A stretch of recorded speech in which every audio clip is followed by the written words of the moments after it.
AITA for turning our canceled wedding into a freedom party in front of all her friends? I, a 31-year-old male, just lived through the strangest Sunday brunch of my life. My then fiancé, 29, and I were going to get married in 6 weeks. We had been together for 4 years and engaged for 8 months. Everything seemed normal, at least I thought so. This morning she suggested we go out for brunch. She said it would be something light, relaxed, nothing special.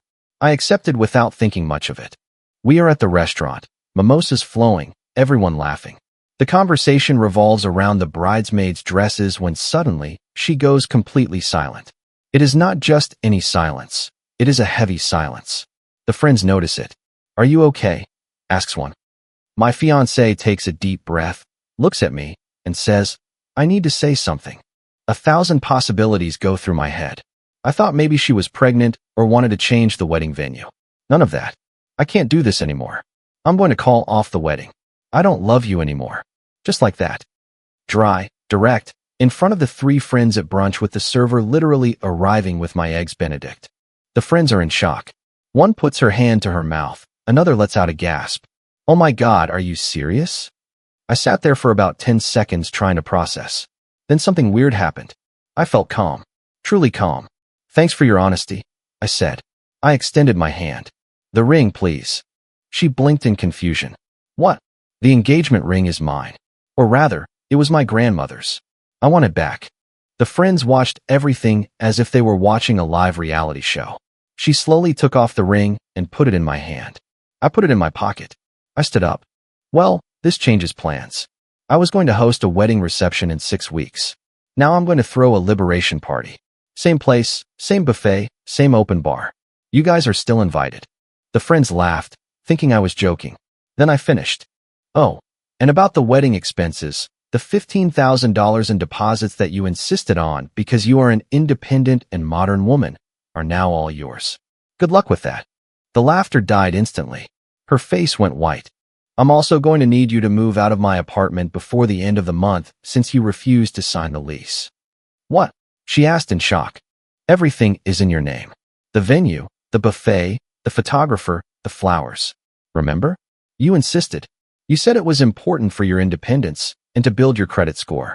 Congratulations on the independence." One of the friends whispered, "Oh my God. And one more thing," I said, taking out my phone. "My uncle was going to give us $30,000 as a wedding gift. That's not happening either." I put $50 on the table for the food I didn't even touch. "Enjoy brunch, girls. I have a party to plan." I left the restaurant. I have been sitting in the car for about 20 minutes now. My hands are shaking, but I don't take back a single word of what I said. Update 1. 3 days later. The consequences were insane. On Sunday afternoon, about 2 hours after I left the brunch, my phone started blowing up. Messages and calls from her friends, her mom, her sister, all at the same time. Her mom called first. "You can't just abandon her with all that debt. You were going to get married. That money was for both of you." She called off the wedding. "The expenses are in her name, by her choice. I am not legally or morally obligated to pay for a wedding that isn't happening. But she made those deposits thinking you would help. She made them thinking we were going to get married. And she was the one who ended the engagement. Consequences." The mom started crying. She called me heartless. I hung up. The sister sent a message. "She is having a panic attack. This is going to destroy her financially. Are you really going to let this happen?" I replied, "Did she really think she could call off a wedding publicly and still expect me to pay for everything? Yes, I'm going to let it happen." I blocked the sister. On Monday, my ex showed up at my apartment building. I have security cameras. I saw her ring the intercom multiple times for 15 minutes. Finally, I answered. "We need to talk." "No, we don't." "Please, I made a mistake. I was overwhelmed. Can we fix it? You said you didn't love me anymore, remember? Yesterday at brunch." "I didn't mean it like that. I was afraid." "You meant it enough to say it in front of your friends. Enough to humiliate me in public in a restaurant. Those are your words. Now deal with them. And the wedding costs." She asked desperately. "What about them? You need to help me. I can't handle $15,000 of debt. You should have thought about that before canceling the wedding. This is financial abuse." I laughed. I really laughed. Financial abuse. You put everything in your name. That was your choice. I'm just not saving you from the consequences. I'm going to sue you. Sue for what? For not wanting to marry you? Good luck. She stood there crying for about 10 minutes more and left. On Tuesday, her best friend called. The maid of honor. Look, I know she handled it very badly, but she is going under. Can't you help with part of the deposits? Why would I do that? Because you loved her. Loved, in the past tense. She ended everything that Sunday. Now she is going to lose her apartment. She can't pay rent, nor those monthly wedding payments. It is pitiful. How can you be so cold? How could she call off a wedding at a brunch? We all make choices. She kept trying with the guilt trip for another 20 minutes. I said the conversation was over. I hung up. On Wednesday morning, I received an email from a lawyer, her lawyer, demanding I pay my share of the wedding expenses since, according to him, everything had been done with mutual understanding of shared financial responsibility. My response, through my lawyer, the client assumed all expenses in her name, at her insistence. The client ended the engagement unilaterally. There is no shared financial responsibility. My client respectfully refuses to continue with any negotiation. Her lawyer responded with an even longer email. He threatened to sue for promissory estoppel and unjust enrichment. My lawyer called me. He has no case whatsoever. The expenses are in her name. She ended the engagement. Legally, you are fine. How much will it cost me if he really goes through with the process? Maybe between $10,000 and $20,000 if it reaches trial. But it won't get there. Any judge will throw it out immediately. Then do it. Defend everything. I'm not giving her a single dollar. Here is the point everyone insists on ignoring. Not only did she call off the wedding, she did it publicly. She did it to humiliate me. The friends laughed when I talked about the party. They thought it was pathetic, but when reality hit, when they realized that she had gotten herself into trouble, suddenly I became the villain for not rescuing her. No, she wanted independence. Now she has it. The Liberation Party is still confirmed. I sent the invitations yesterday. About 30 people already confirmed. My family, friends, even 2 of her friends who apparently thought what she did was wrong. It's going to be at a bar. It cost $2,000 for the space and some appetizers, much cheaper than $15,000. Update 2. 10 days later. The situation got even worse. Her family went on full attack mode. Her dad got, I don't know how, my direct extension at work and called. You are destroying my daughter's life out of pride. Your daughter destroyed her own life with her decisions. She made a mistake. People make mistakes and deal with the consequences of mistakes. That is life. I am offering you mediation. We split the costs. You pay half. She pays half. We start from zero. No. Why are you being so stubborn? Because she called off our wedding at a brunch in front of her friends with the clear goal of humiliating me. Now she wants my money to clean up the mess she created herself. That isn't stubbornness. It is self-respect. We can't help her with all this. We have our own bills. So she is going to have to solve it alone. Like a modern and independent woman. He tried to threaten me. He said he knows people and that I would regret it. I reminded him that I live in a one-party consent state where all calls can be recorded, and I hung up. On Friday, I found out from a mutual friend what really happened, the reason she canceled everything. She was involved with someone else, not physically, according to what they said, but emotionally. A guy from the gym. They had been talking for 3 months. She thought she was in love. She decided to call off our wedding to follow her own happiness. The gym guy found out about the $15,000 of wedding debt and all the breakup drama. He disappeared immediately. Now she is alone, broke, and desperate. On Monday night, the sister appeared in my building. She waited in the lobby until I arrived from work. We need to talk. No, we don't. Please, 5 minutes. Against my better judgment, I accepted. We sat in the lobby.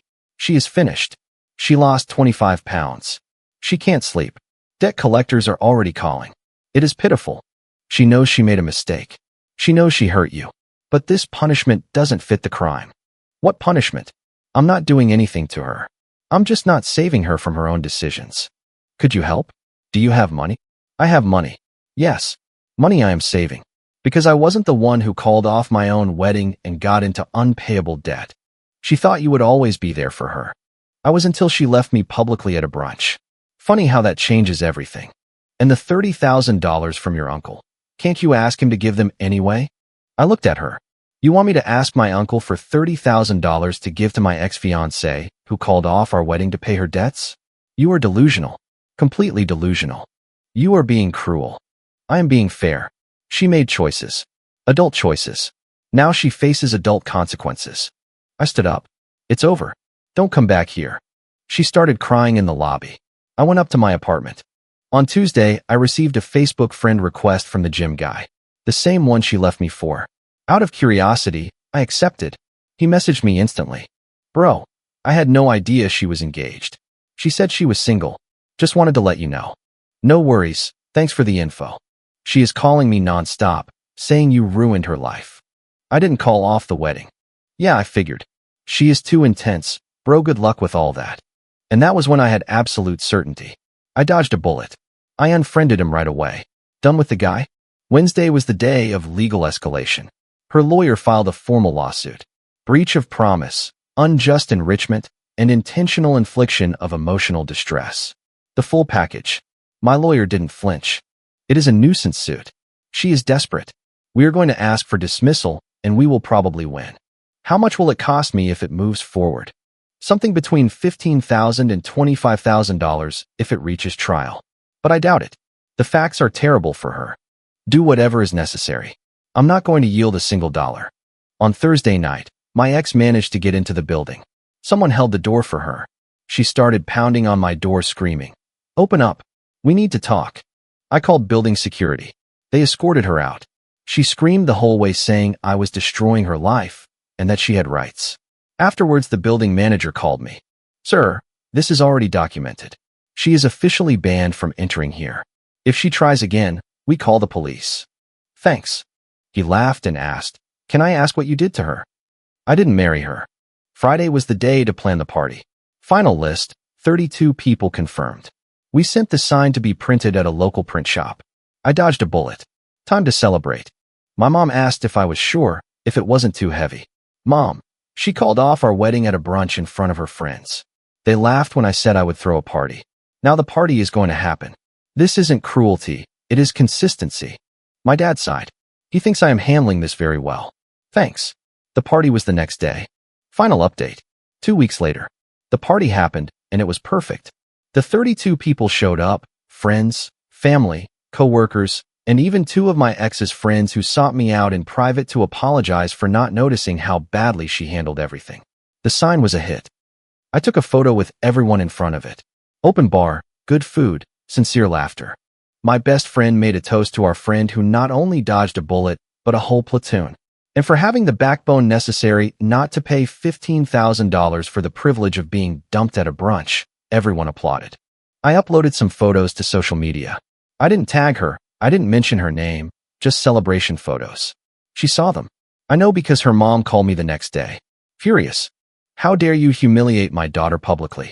That sign, those posts. You are making fun of her. She humiliated herself. I am just living my life. She is talking about bankruptcy. Do you understand that? I understand. That is what happens when you assume $15,000 in debts you can't pay and lose the person who would help cover it. You could end this now. It would be enough to help with part of the money. Why? Because she didn't break up with me in private. She did it at a brunch in front of her friends, planned for maximum humiliation, because she put everything in her name to prove independence. Because she tried to sue me, harass me, and turn me into the villain. Because I don't reward those who treat me like trash. Pick a reason she hung up crying. The lawsuit was dismissed last week. The judge saw the facts, heard that she ended the engagement and that all the contracts were in her name, and threw it all out. He even recommended the lawyer advise his client to stop wasting the court's time. It cost me about $20,000 in legal fees. Worth every dollar. My ex tried one last move. She showed up at my parents' house. My dad opened the door. According to him, she entered crying, begging. Talk to him. I'm going to lose everything. You guys can help. We are practically family. My dad replied. You called off the wedding. You are not family, and my son owes you nothing. And he closed the door. Thanks, Dad. Afterwards, he told me, Son, I'm proud of how you handled this. Many men would have given in to the pressure. You stood firm. That meant a lot to me. Current situation. My ex moved back in with her parents. She had to break the apartment lease. She is working 2 jobs to try to pay the wedding debt. Her credit is destroyed. She filed for debt consolidation, but it's not going well. Do I feel bad? Not much. She made all those choices. She chose to put everything in her name. She chose to cancel the wedding publicly, chose to try to pressure me, sue me, and blame me. I just chose not to save her from herself. I am doing great. I recovered my grandmother's ring. I'm going to have it appraised and maybe sell it. I don't need those memories. The apartment is peaceful without her. I started dating casually again. Work is going well. Financially, I ended up about $25,000 in total loss. Legal fees, party, sunk costs. She was left with $15,000. Plus legal expenses, moving, destroyed credit. In the end, it was the price of a lesson and I dodged a bullet. The math works out for me. Someone asked me last week if now that everything was resolved, I would think about helping her. If seeing her going through difficulties would make me want to intervene. No, not a bit, because this was never about money. It is about respect. She disrespected me in the worst way possible and then expected me to pay for the consequences of her choices. That isn't how life works. She wanted to call off the wedding. Fine, it was her right. She wanted to do it publicly at a brunch. Strange choice, but her choice. She wanted to put all the financial responsibility in her name to prove independence. Bold strategy, but she can't do all that and still think she has a right to my money. Pick one. She chose independence and got exactly that. Lesson learned. When someone shows you who they really are, believe them. And when that person tries to turn their problem into yours, sometimes the most correct and even the kindest thing you can do is let them solve it alone. The liberation party was a success. The best money I spent in years. Life is good. Moving on, no regrets. Comment. Sometimes standing firm is the hardest thing to do, but it's necessary for your peace. Setting boundaries isn't about punishing someone else. It's about honoring your own value. We all make choices in life, and true maturity comes from accepting the consequences of those decisions without blaming others. You deserve to be treated with dignity, especially by the people who claim to love you. Walking away from a toxic situation often opens the door to a healthier, happier future. Surround yourself with friends and family who support your growth and recognize your worth. When someone shows you who they are through their actions, trust your instincts and protect your peace. Don't let guilt manipulate you into fixing problems you didn't create. Real liberation happens when you stop seeking validation from people who don't respect you. Stay strong and choose the path that brings you genuine peace. If you liked it, don't forget to leave a comment and support the channel by subscribing. See you in the upcoming stories.